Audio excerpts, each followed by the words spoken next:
Hello, আসসালামু আলাইকুম ভাই লোক। আমি আজ আপনার একটা বলবো কিছু গুরুত্বপূর্ণ তথ্য, যে তথ্যগুলো আসলে যেমন আপনারা জানেন জানেন যারা পুরনো আছেন তারা সবাই জানেন, আফসার এবং নাফাত এই দুটো জিনিস আপনি যদি চলতে, যেমন আপনি খাবার ছাড়া চলতে পারবেন না, ইন্টারনেট ছাড়া চলতে পারবেন না, ঠিক তেমনি সৌদিতে আপনি চলতে গেলে আফসার আর নাফাত আপনার এই দুটো লাগবেই।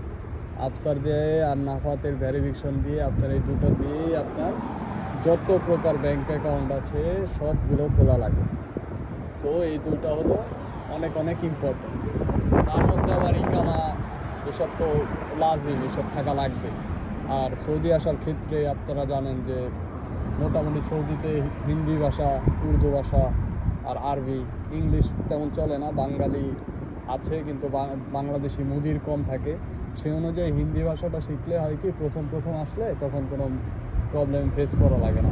যেমন আমি প্রথম যখন আসছিলাম তখন আমার অনেক প্রবলেম ফেস করা লাগছে, কারণ মুদিরেরা ম্যাক্সিমাম কেরালার থাকে, আপনার ইন্ডিয়ান হয়, কারণ তাদের দেশ থেকে ডিরেক্ট মুদির পোস্টে নিয়ে আসে।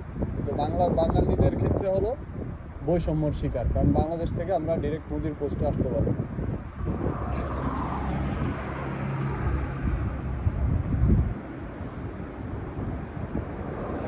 এই বৈষম্যের জন্য আমি বলবো, এটা আমাদের দেশের সরকার, দেশের জনগণ, কারণ আমরা আসি কম স্যালারির বেতনে। যেমন ফিলিপাইনের বেসিক স্টার্টিং স্যালারি হলো আপনার 1800 রিয়াল বেসিক। তাদের ডিউটি 9 ঘন্টা, আমাদের ডিউটি 12 ঘন্টা, তাও আমাদের স্যালারি কম, তাদের স্যালারি বেশি। এটার জন্য এমবেসির দোষ দিব আমি, তাদের দোষ দিয়ে লাভ নেই, কারণ আমাদের দেশের সরকার আইন করে না।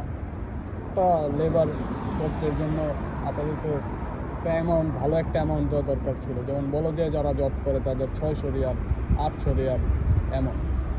তো আসলে আমি মনে করি যে আমাদের এমবাসি বা দেশের সরকার যদি একটা উদ্যোগ নিত তাহলে ভালো হতো আমাদের প্রবাসীদের জন্য।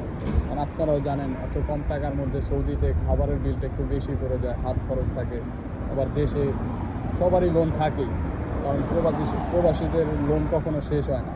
আমরা যত 10 বছর করলেও আমাদের লোন থাকবে, এটা ভাই তিক্ত সত্য, ভাই মেনে নিতে হবে। তো এই আজকে আফসার আর নাফাত কীভাবে, আফসারের পাসওয়ার্ড কীভাবে চেঞ্জ করা লাগে সেটা তো দিয়েছিলাম। নাফাত ওটা সবার মনে রাখা উচিত। আর নেক্সট একটা ভিডিও নিয়ে আসবো আরও নতুন নতুন কিছু নিয়ে, ইনশাআল্লাহ। দোয়া করবেন, সবাই সাপোর্ট করবেন। আসসালামু আলাইকুম।